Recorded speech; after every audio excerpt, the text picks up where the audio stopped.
Selling soap can be hard, and selling out of soap can be even harder. That's why I'm going to show you the exact design behind a soap of mine that went flying off the shelves. Let's go. The basic concept behind the soap was to represent the point of view of someone observing the eponymous tree against a robin egg blue sky. The fragrance I'll use is a standard cherry blossom fragrance. Footnote on that later because I actually detested it when I first used it. I'll make some nice little homemade cherry blossom embeds to grace the top of the soap, as well as some melt and pour cherry blossom petals to blanket everything else, because I'm aiming for realism here and cherry blossom petals get everywhere. I'll pot swirl some white and pink for about 80% of the bar and squish around the surface of that layer so that it looks a little more organic. Then I plan to layer some gorgeous robin egg blue for the rest of the soap, on which will go my cherry blossom embeds and the white and pink melt and pour petals and a gentle dusting of glitter. On we go. Any standard embed I make starts with clear, no sweat melt and pour base from Voyager Soap and Candle. My design behind the soap was inspired by the cherry blossoms that bloom every March in Vancouver. When they are in full bloom, the worship happeneth. And no wonder, it really is a joy to see those lovely pink petals because they mark the end of winter, the start of spring, and the top of my soap design. The knife goes chippity choppity, and I'm just eyeballing the amount I need for my mold because using your eyes is the most accurate and scientific gauge of measurement. Those cubes of soap get thrown into the microwave to meltify, and I'm going to disperse some titanium dioxide to make it white. Normally I would just use white melt and pour and skip this step for the sake of convenience, but I realized my white melt and pour gets sweatier than that one guy in Airplane, and that's a no-no. I'm just going to hop in and say that this soap was special for me because it was validating. There was a small group of people out there who actually enjoyed something I made, and that's why I really want to reach out to you all for your kindness and support. I read all of your comments and they really do make my day, so thank you. Here's an ugly brown 4-leaf clover mold that I'm going to use to make my 4-leaf clovers, I mean cherry blossoms. This is just a nice little chocolate mold that I got from a friend, but you could probably get one for under $5 on sale if you're lucky. These blossoms get molded, and then the leftover soap gets cupcaked because I'm going to recycle it in a minute. After spending 20 minutes in the freezer, the cherry blossoms get plucked from their mold. If you're short on time and want to chill your melt and pour, I recommend using a no sweat base and refrain from letting your soap chill for too long, otherwise it could gather condensation. I'm going to dab some rosy red mica into the centers of these little flowers to make what do you call it? Like the core of the flower? The very center part with all of the reproductive bits. I think it's called the stamen, but I'm no florist. I'm applying the mica dry because I find it's a little harder to control as a paint. Mica paint also goes on a lot more saturated, and I want a nice light tone for these flowers. Once these pink flowery cores becometh, I store them in an airtight vessel and tuck them away to sleep.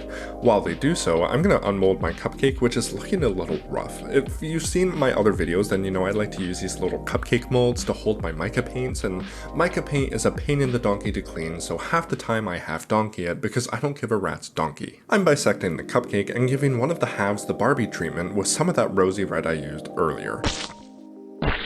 After some mixing, I promptly prescribe 24 hours of sleep to my little soaps.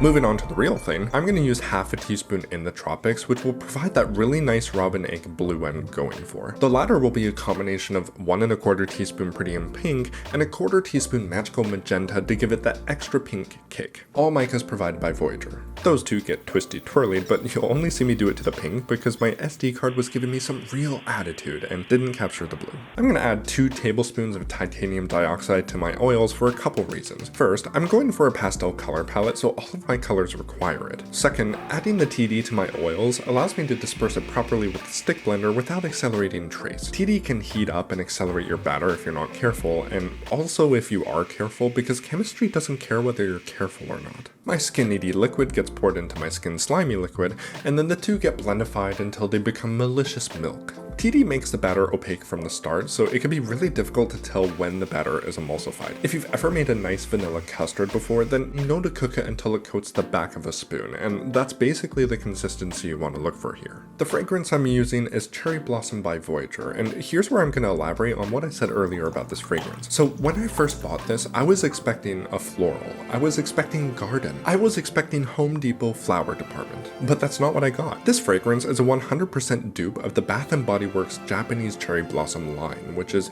very popular, albeit contentious. Gives me a heck dosh every time I take a whiff. It has always been one of my favorite scents since I was a teenager.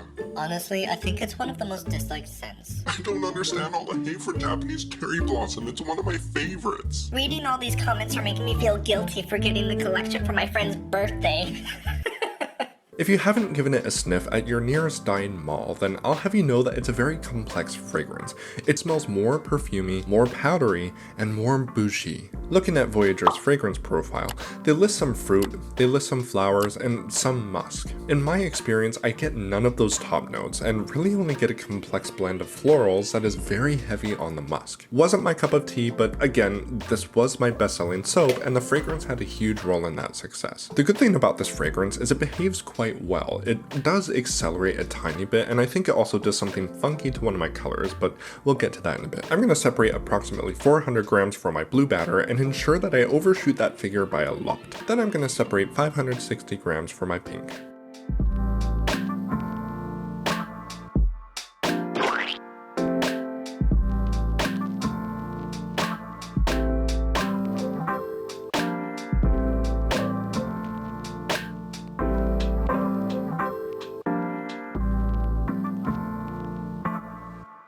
I'm going to wake up my white batter with a magnitude 1 earthquake and then drop my pink batter from high above. Lately my pot swirls have been a bit muddled, so I'm reeling it in a bit and not performing my coveted pot shake technique. On to the pour. This occasion calls for the pour cam. Enjoy.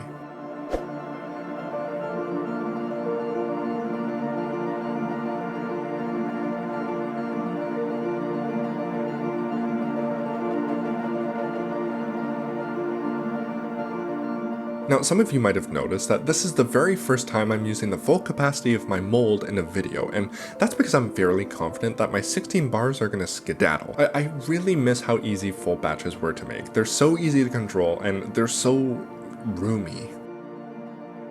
My blue gets churned for a bit, and then I layer it on top while it's still pretty loose. I textured the top with a spoon, but my SD card is rapidly becoming an FFS card and failed to capture it. That blue needs to be tattooed on my eyeballs, like it's probably the prettiest blue I've made. I'm gonna mound the batter a bit towards the middle so that my embeds are elevated. I should have waited a tad longer to do this step because my mound just sort of disappears, but I was impatient. Those cherry blossom embeds get woken from their nap, and luckily there will be no excess. All of these embeds are being put to use today.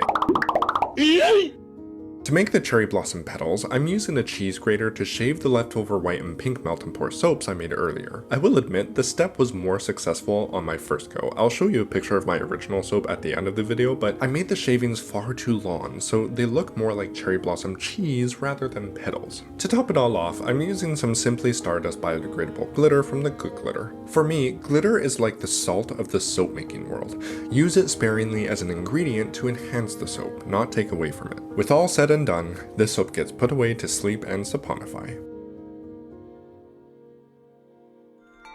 So, a couple interesting things happened. First off, the soap must have overheated a bit because there are a lot of fissures visible on the top. Lots of titanium dioxide can cause your soap to overheat, so this is a preventable issue. Second, some of that blue has discolored a bit, and again, I'm not entirely sure if this is due to the fragrance or the overheating. Maybe it's both, but luckily the yellowing is concentrated on the top and not inside the soap. With a wave of my hand, I'm going to perform some magic and then try to remove a 1 kilogram soap from the mold. Removing a 1 kilogram soap is far more arduous of a task than a 1/4 kilogram soap, and it's very tricky not to squish, but I'm doing my okayest. So far, I'm loving the way the colors look. Let's cut a slice and see what it looks like.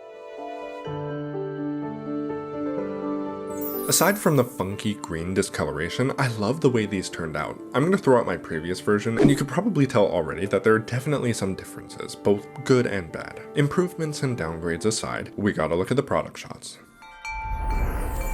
I really love this soap. The pink and white and blue, I don't know, there's something so springy about them and I love it. The top may look a bit like blue cheesecake that's been in the oven for too long, but I just love those embeds. Did the shavings work out this time? No. They look like Tex-Mex that sat too long in the fridge, but that's okay. And the pot swirl is everything, give me more of it.